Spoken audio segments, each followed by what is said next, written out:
Il s'appelle Yahweh.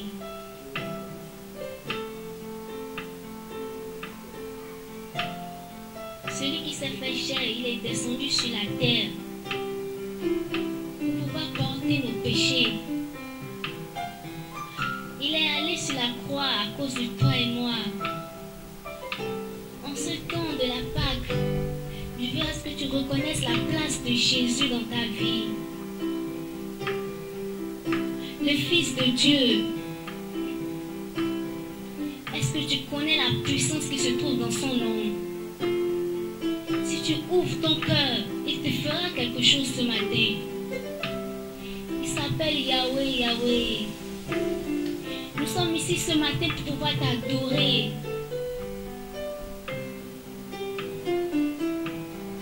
Prosterné, adorons Yahweh.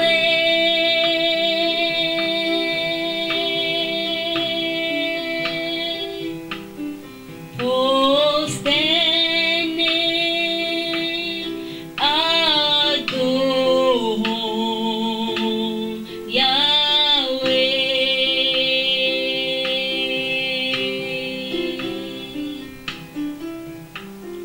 Prosterné, adorons Yahweh.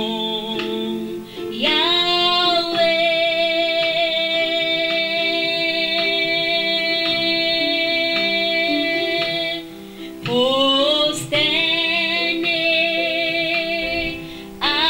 adorons Yahweh.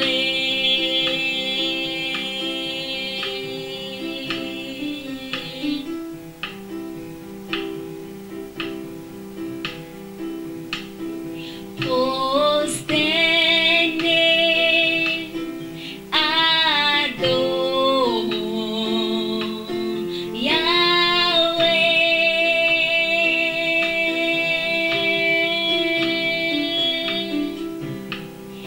Prosterné,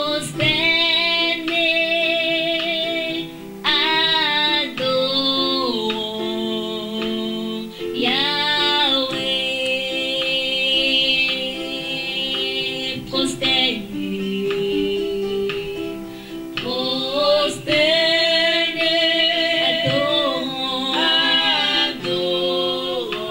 Yahweh.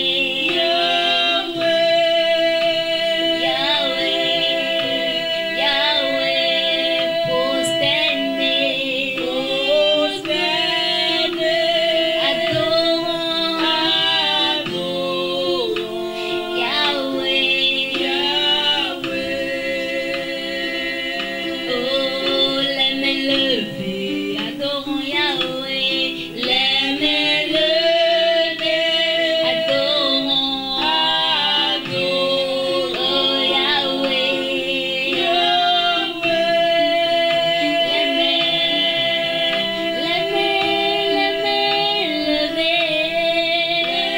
mains levées, adorons Yahweh.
fléchira.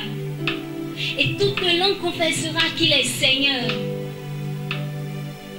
C'est lui qui a vaincu la mort. Il a enchaîné la mort. À cause de lui, nous avons le pouvoir d'être enfants de Dieu. Nous avons eu cette grâce. Reconnais le nom qui est au-dessus de tout nom.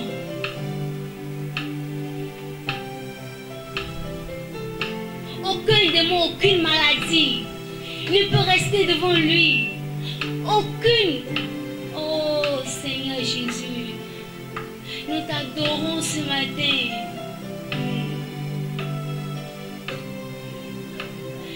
Il a reçu le nom au-dessus de tout nom.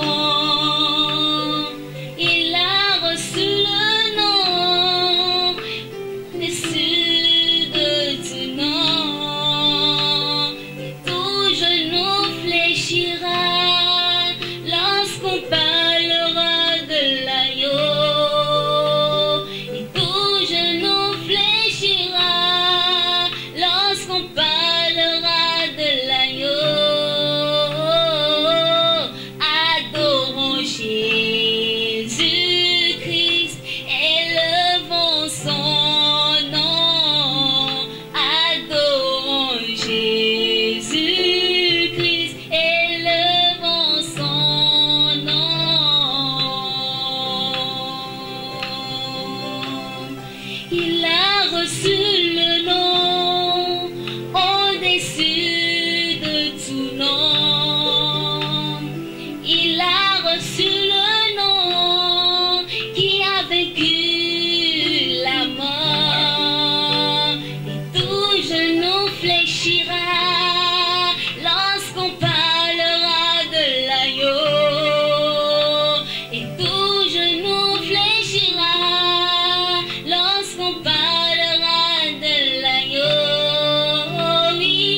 Adorons Jésus-Christ, élevons son nom. Adorons Jésus-Christ, élevons son nom. Adorons Jésus-Christ, élevons son nom. Adorons Jésus-Christ, élevons son nom. Adorons Jésus-Christ, élevons son nom. Adorons Jésus-Christ, élevons son nom. Adorons Jésus-Christ, élevons son nom. Oh, adorons Jésus-Christ, élevons son nom. Adorons Jésus-Christ, élevons son nom.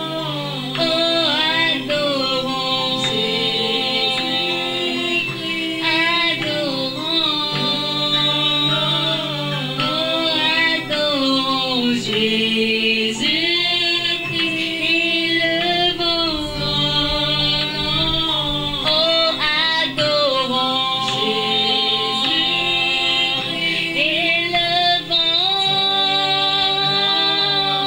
adorons Jésus-Christ, élevons son nom. Oh, adorons Jésus-Christ, élevons.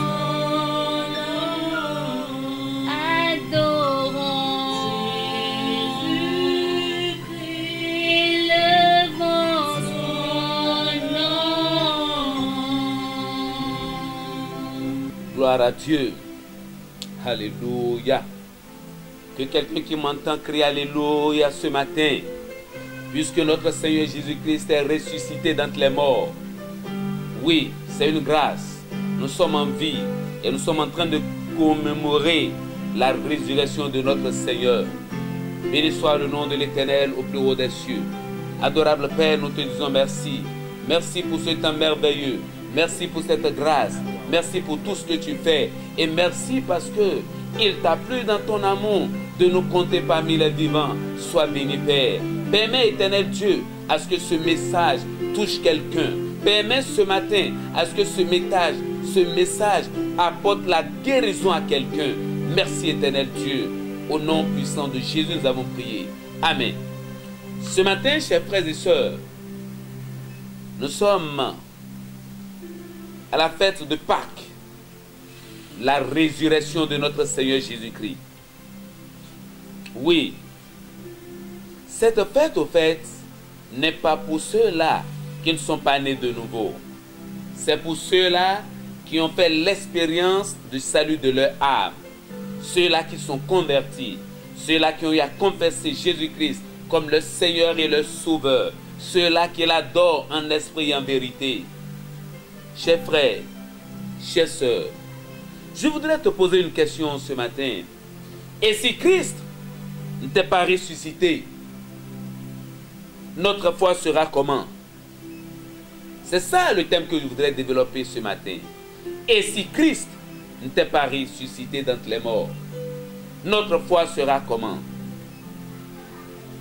Pour aller en profondeur, dans le livre de Luc, le chapitre 24, du premier verset jusqu'au verset 12, nous avons vu ce que Luc, le docteur Luc, a raconté. Le docteur Luc nous a fait part de comment le matin de bonne heure, les femmes sont allées pour voir le corps de Jésus-Christ. Elles étaient bien habillées avec des parfums de valeur pour embaumer le corps de Jésus. Mais miraculeusement arrivés là-bas, ils n'ont plus retrouvé le corps de Jésus. Mais ils ont vu deux anges, vêtus de blanc, leur a posé une question. Pourquoi cherchez-vous le vivant au milieu des morts? Pourquoi cherchez-vous le ressuscité au milieu des morts? Chers frères et chers sœurs, ces femmes avaient l'intention d'aller embaumer le corps de Jésus. Parce que déjà après 3 jours, le corps devait commencer par sortir des odeurs nauséabondes, des odeurs qui ne glorifient pas. Alors elles savent dans leur cœur qu'il faut embaumer le corps de Jésus. Raison pour laquelle elles sont allées là-bas. Mais le miracle s'est produit. Jésus n'est plus là. Jésus est déjà ressuscité. Et l'ange leur a dit, vous avez oublié. Il vous avait dit dans le temps passé que vous allez le rencontrer en Galilée. Pour cette raison, allez le rencontrer en Galilée. Oui, Jésus-Christ est ressuscité. Jésus-Christ est vivant. Notre Seigneur est vivant. Lorsque nous regardons dans le monde entier, depuis la création du monde jusqu'à aujourd'hui, il n'y a pas un maître, il n'y a pas quelqu'un qui se dit Seigneur, qui a pu, après la mort, revenir encore en vie et qui peut intercéder à ceux-là qui sont les saints. Jésus-Christ est réellement ressuscité d'entre les morts. Lorsque nous lisons le verset 34, le Seigneur est réellement ressuscité. Le chapitre 24, comme je l'ai dit. Mon frère, ma soeur, ce matin, nous irons dans l'épître de Paul à l'église de Corinthe, le chapitre 15, le verset 17. C'est là où se trouve la question que je viens de vous poser. La Bible dit, et je lis, « Et si Christ n'est pas ressuscité, votre foi est vaine. Vous êtes encore dans vos péchés. Et par conséquent, aussi ceux qui sont morts en Christ sont perdus. Si c'est dans cette vie seulement que nous espérons en Christ, nous sommes les plus malheureux de tous les hommes. Maintenant, Christ est ressuscité des morts. Il est les prémices de ceux qui sont morts. Car puisque la mort est venue par un homme, c'est aussi par un homme qu'est venue la résurrection des morts. Mon frère, ma soeur, voilà la question que je t'ai posée. Je voudrais que tu rentres en toi-même ce matin et que tu observes. Et si Christ ne t'est pas ressuscité, la Bible dit que ta foi sera une foi vaine. Cela signifie que tout ce que tu es en train de faire est zéro. Donc la résurrection de Jésus-Christ est une chose capitale pour nous. La résurrection de Jésus-Christ, c'est ça qui prouve même que notre foi va nous conduire au royaume de Dieu. Chers frères, chers sœurs, je voudrais qu'ensemble nous puissions voir, avant la résurrection, qu'a-t-il fait pendant les 3 jours? Les 3 jours qu'il a passés sous la terre, qu'est-ce que Jésus a fait? Nous lisons dans 1 Corinthiens chapitre 15. Je lis à partir du verset 51. Je lis. Voici, je vous dis un mystère. Nous ne mourrons pas tous, mais tous, non, comme l'a dit la Bible, seront changés. En un instant, en un clin d'œil, à la dernière trompette, la trompette sonnera et les morts ressusciteront incorruptibles. Et nous serons changés, car il nous faut que ce corps corruptible reverte l'incorruptibilité et que ce corps mortel reverte l'immortalité. Lorsque ce corps corruptible aura reverti l'incorruptibilité et que ce corps mortel aura reverti l'immortalité, alors s'accomplira la parole qui est écrite. La mort a été engloutie dans la victoire. Ô mort, où est ta victoire? Ô mort, où est ton aiguillon? L'aiguillon de la mort, c'est le péché. Et la puissance du péché, c'est la loi. Mais grâce soit rendue à Dieu, qui nous donne la victoire par notre Seigneur Jésus-Christ. Chers frères, chers sœurs, ces versets nous révèlent que les 3 jours que Jésus a passés sous la terre, là où on l'a enterré, il n'est pas allé se reposer. Il est allé lutter. Il est allé remporter la victoire. Il a lutté contre la mort. Il a arraché la clé de la mort. Il a lutté contre le péché. Il a vaincu le péché. Il est sorti vivant. Il est sorti vivant, mon frère, ma soeur. Il n'est plus mort. Il est vivant. Il est ressuscité d'entre les morts. Raison pour laquelle, le 3e jour, Jésus-Christ est sorti victorieux. Mon frère, ma soeur, le péché, en principe, ne doit plus avoir la force sur toi. Si Christ t'habite réellement, la chair ne pourra plus te dominer. Si Christ règne en toi, si réellement tu es né de nouveau, parce que Christ a déjà remporté la victoire sur la mort, sur le péché. Parce qu'il nous dit, ô mort, où est ta victoire? Ô mort, où est ton aiguillon? L'aiguillon de la mort, c'est le péché. L'aiguillon de la mort, c'est le péché. Le Seigneur a remporté la victoire sur la mort. Après avoir triomphé le péché, lorsque le diable l'a pesé, lorsque le diable l'a évalué, le diable a vu que cet homme, il est réellement le Fils de Dieu.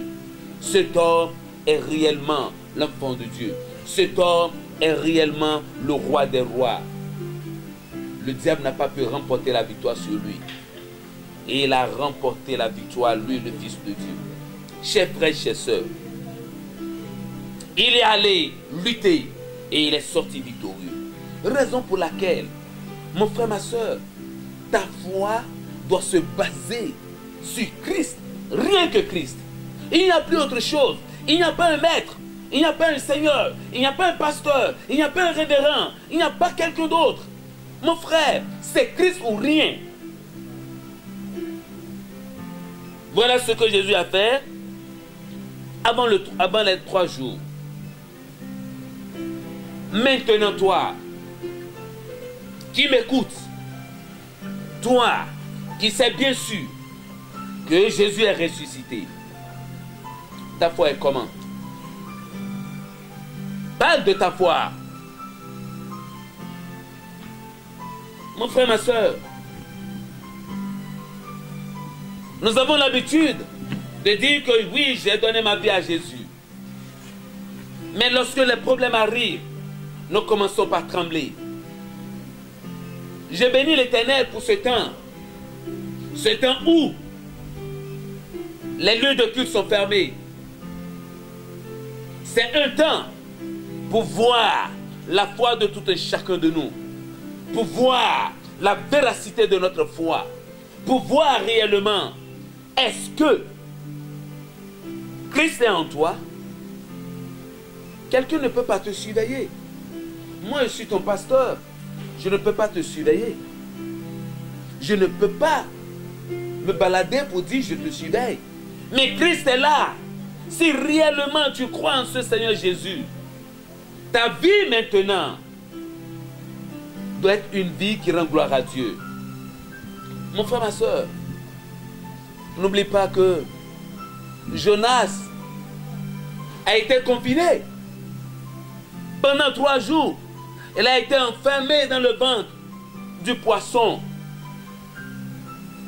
Ce qui l'a amené à réfléchir ce qui l'a amené à confesser, ce qui l'a amené à changer d'attitude. Et puisque notre Dieu, il est le miraculeux, l'Éternel a orienté ce poisson. Ce poisson est allé le vomir encore à Ninive, là où il a refusé. Mon frère, ma soeur, ne prends pas ce moment comme un temps de murmure, un temps de condamnation. Non, mais plutôt, rentre en toi-même et vois le poids de ta foi. Et si Christ n'est pas ressuscité, votre foi sera comment? Voilà que Jésus-Christ est ressuscité. Cela signifie que tu as une foi triomphante. Cela signifie en vérité mon frère, en vérité ma soeur, que ta foi doit être une foi triomphante. Est-ce que là où tu es, ta foi est triomphante? Est-ce que tes parents, ils peuvent dire, nous avons un enfant de Dieu chez nous? Est-ce que les païens dans ton quartier, ils peuvent dire, oui, nous avons un chrétien né de nouveau. Nous avons un homme de foi avec nous. Est-ce que quelqu'un peut dire, oui, l'homme là, l'homme que je connais là, il est un chrétien. Il a une foi triomphante. Chers frères et sœurs, Christ est ressuscité. Cela signifie que notre foi n'est pas une foi vaine. Nous avons une foi vivante.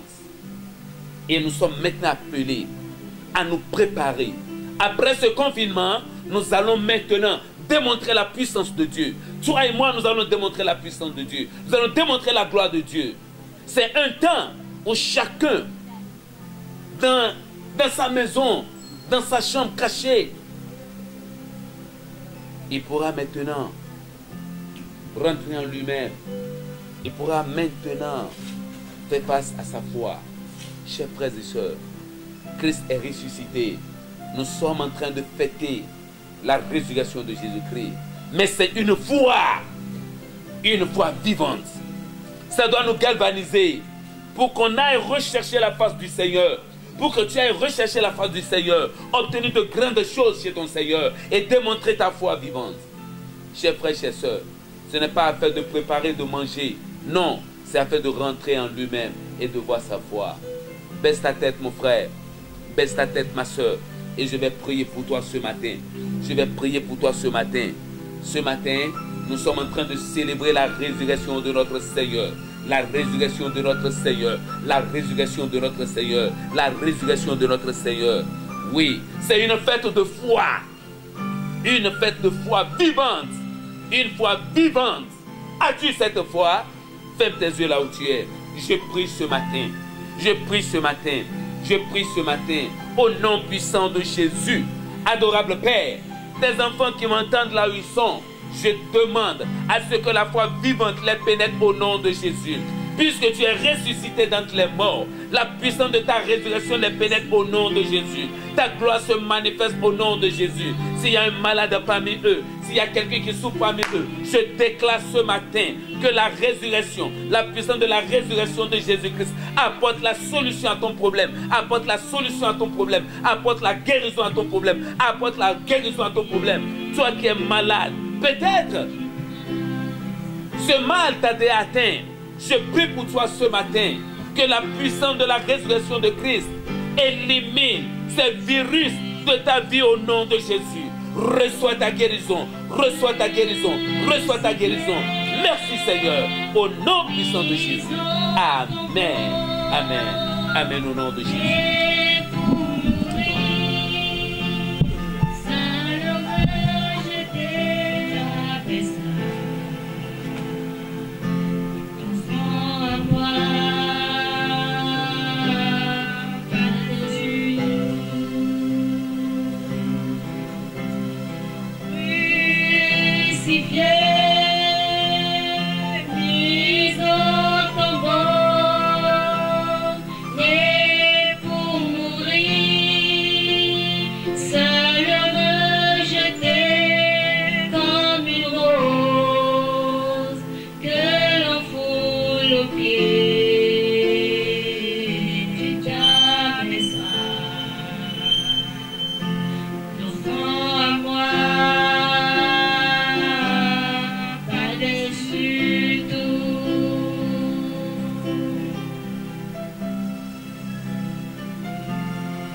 le Seigneur Tout-Puissant